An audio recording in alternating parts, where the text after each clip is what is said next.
सगळ्यात महत्त्वाची बातमी आहे, मुख्यमंत्र्यांना आता अंजली दमानिया यांनीच अल्टिमेटम दिलेला आहे। किंवा मुख्यमंत्र्यांनी 24 तासात रुपाली चाकणकरांचा राजीनामा घ्यावा अशी मागणी या ठिकाणी दमानिया करतायत।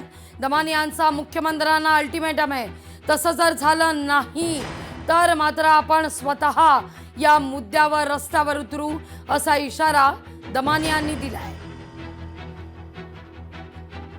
अशी जर महिला आयोगाचे अध्यक्ष असेल आणि त्या जर असा उदो एका व्यक्तीचा करत असतील तर महिलांना सुद्धा असं वाटेल की नाही, हा माणूस चांगला असेल, कदाचित यांच्याकडे जाण्यात काही गैर नाही।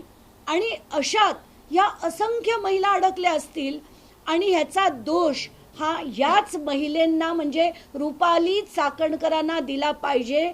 यांना 24 तासात बडतर्फ करा, राजीनामा नाही बडतर्फ करा। हुंदू बाबा कोणाला म्हणू आपण की ज्यांनी बाबा कोणा लोकांना पैशासाठी बनवलंय, त्यांच्या पैसा खाऊन त्यांचा गैरफायदा घेतला, अशा माणसाला हुंदू बाबा म्हणणं योग्य आहे।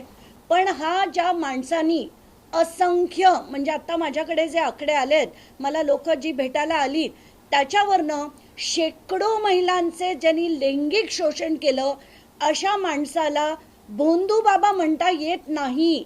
याला महाराष्ट्राचा एप्स्टीन किंवा विकृत बाबा असंच म्हटलं गेलं पाहिजे। अमोल मिटकरी यांनी देखील एक फोटो ट्विट केला होता। त्या फोटोमध्ये VSR च्या लोकांबरोबर हेच खरात होते। आत्ताच्या घटनेला त्यांचीही अशी शंका आहे की रुपाली चाकणकर, सुनील तटकरे हे दोघं त्यांचे भक्त, त्यात VSR बरोबरचे त्यांचे फोटो, तर याच व्यक्तीने कुठेही अजित पवारांचा घात केला आहे का असं त्यांना दाट संशय आहे। तर जगात एप्स्टीन फाईल आणि राज्यात खरात फाईल असं राऊत म्हणतायत। महाराष्ट्राला खरं तर कलंकित करणारं कृत्य घडलंय। मुख्यमंत्र्यांनी गुप्तपणे खरातवर कारवाईचे आदेश दिले होते असं राऊत म्हणतायत। एप्स्टीन फाईल नंतर महाराष्ट्रात खरात फाईल। महाराष्ट्र राज्याचे मुख्यमंत्री आणि गृहमंत्री देवेंद्र फडणवीस यांचं अभिनंदन करतो। या खरात प्रकरणाची पाळंमुळं उखडून काढण्यासाठी त्यांनी जी मोहीम गृह खात्याच्या माध्यमातून राबवली आणि त्या संदर्भातली माहिती आता समोर येते। महाराष्ट्राच्या सध्याच्या मंत्रिमंडळातले 9 मंत्री हे या भोंदू बाबाचे नियमित भक्त होते आणि त्यांच्याकडे जाऊन रेग्युलर काही अत्यंत घृणास्पद प्रकारचे विधी करत होते।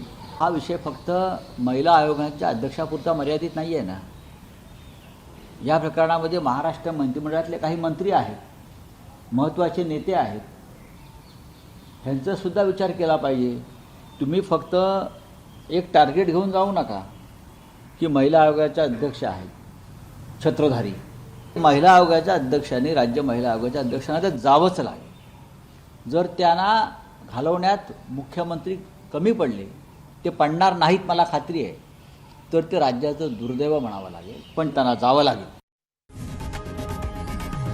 लोकशाही मराठी ऐका, पहा, जागरूक रहा।